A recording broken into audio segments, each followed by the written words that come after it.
ये यथा माम प्रवदन्ते तांस तथैव भजाम्यहम्, यानी मुझे जो जिस रूप में स्मरण करता है मैं उसी रूप में उसको दिखाई देता हूं। पहला आयोजन है जिसको दुनिया के मीडिया ने सराहा है और दुनिया की मीडिया की चर्चा मैंने कल भी की थी, चाहे वह the wall street journal America का हो, बीबीसी लंदन हो, एक्सप्रेस ट्रिब्यून हो, द न्यूयॉर्क टाइम्स हो, राइटर्स हो, द गार्डियन हो, CNN हो, इन सब ने इस महाआयोजन की तारीफ की।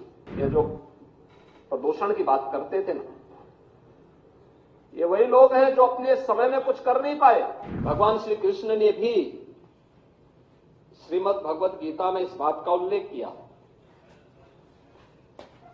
ये यथा माम प्रवदन्ते तांस तथैव भजाम्यहम्, यानी मुझे जो जिस रूप में स्मरण करता है मैं उसी रूप में उसको दिखाई देता हूं। और मुझे लगता है कि जिसकी जैसी दृष्टि थी उसको वैसे ही सृष्टि प्रयागराज में देखने को मिली। पहला आयोजन है जिसको दुनिया के मीडिया ने सराहा है और दुनिया की मीडिया की चर्चा मैंने कल भी की थी।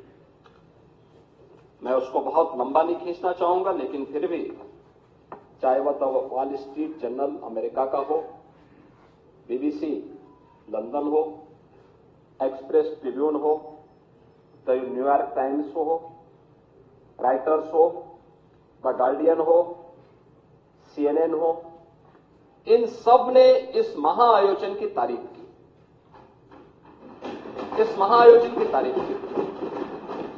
और यूनेस्को के निदेशक टिम कर्टिस ने भी महाकुंभ के बारे में कहा कि 2019 के कुंभ को यूनेस्को ने मानवता की अमूर्त सांस्कृतिक धरोहर के रूप में मान्यता दी।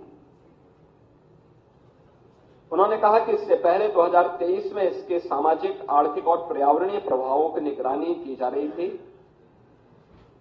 कुंभ मेला प्राकृतिक और सांस्कृतिक धरोहर के रूप में विश्व को एक नई दृष्टि प्रदान कर रहा है और वे स्वयं भी महाकुंभ के हिस्सेदार बने थे, उसमें भागीदार बने।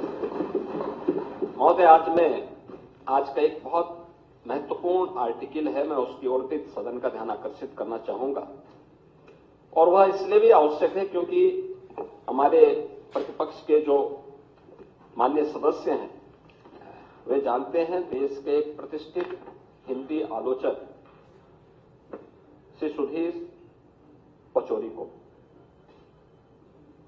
ये हमारे संघ विचारधारा के नहीं है, भारतीय जनता पार्टी से भी उनका कोई संबंध नहीं है।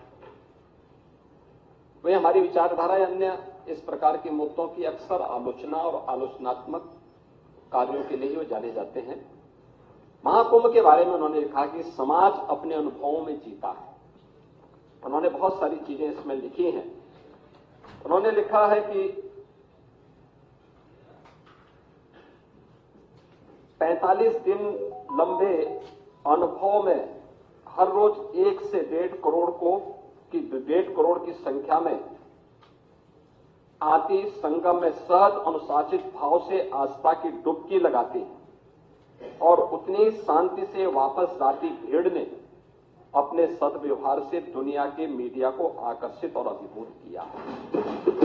लेकिन ये भारतीय सनातन धर्म के अनुशासन को और उसकी आस्था को अभिव्यक्त किए जा रहे हैं विचार। उन्होंने ये भी लिखा है कि ऐसी उदारता, सहजता, सहनशीलता, विनम्रता और शालीनता गहरा आदर भाव पैदा करती है। यानी भारत के प्रति और सनातन धर्म के प्रति हर व्यक्ति के मन में यह जो भाव है, आपने देखा होगा 66 करोड़ 30 लाख से अधिक श्रद्धालु आते हैं और इन 45 दिनों में प्रयागराज हो, उत्तर प्रदेश हो, कहीं भी कोई लूट की घटना नहीं, कोई अपहरण की घटना नहीं, कोई दुष्कर्म बलात्कार की घटना नहीं, कोई भी छेड़छाड़ नहीं, कोई भी ऐसी घटना नहीं जिसके बारे में कोई अपने आप को शर्मिंदा महसूस करे। ये सामाजिक अनुशासन नहीं तो क्या? एक आत्मता का इससे अच्छा उदाहरण। जाति के भेद, सारी सीमाएं टूट गई। कोई जाति का भेद नहीं, कोई पंथ का भेद नहीं, कोई संप्रदाय का भेद नहीं, कोई क्षेत्र का भेद नहीं।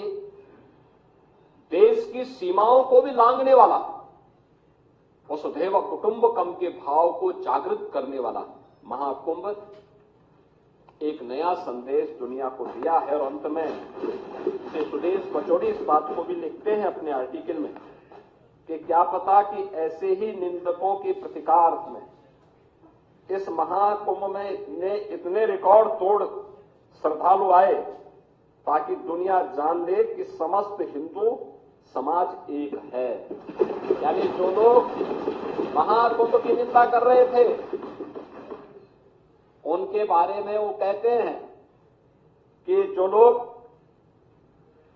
कभी पॉल्यूशन को लेकर के, कभी व्यवस्था को लेकर के, कभी किसी अन्य झूठी खबर को लेकर के तमाम प्रकार से इस महाकुंभ के आयोजन को किसी न किसी प्रकार से हतोत्साहित करना चाहते थे, लेकिन उन सब निंदकों को मुंहतोड़ जवाब देने के लिए जनता जनार्दन प्रतिकार के रूप में भी वहां पर उपस्थित होती हुई दिखाई दी। उन्होंने कहा कि नहीं, हम सब एक हैं ताकि दुनिया जान ले कि समस्त हिंदू समाज एक है।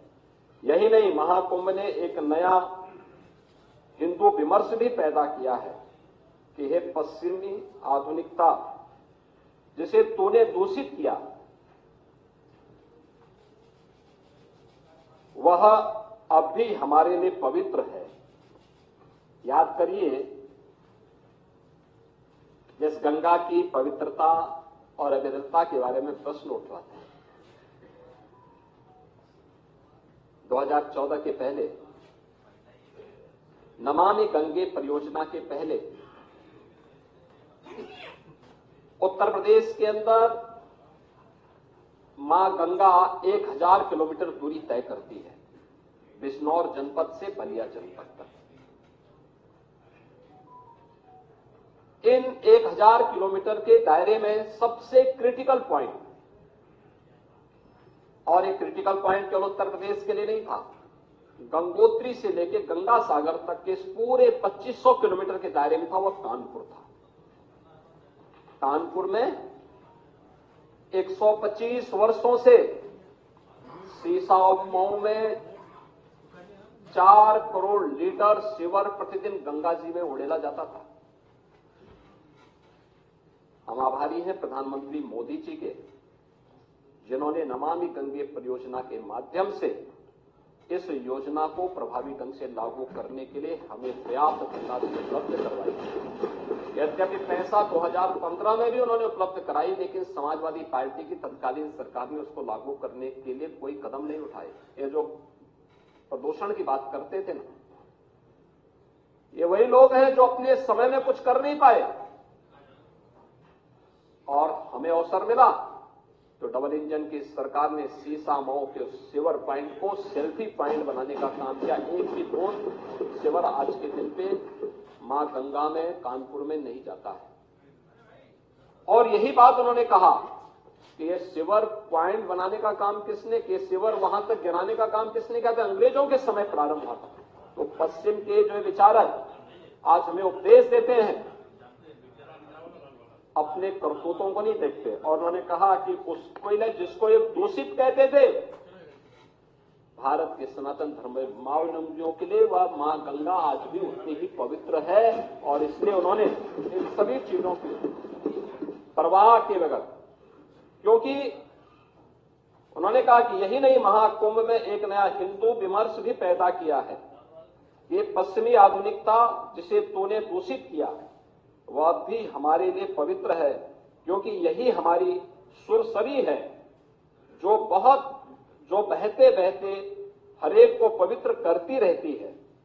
और विज्ञान भी तो यही कहता है कि बहता हुआ जल अपने आप को पवित्र करता रहता है।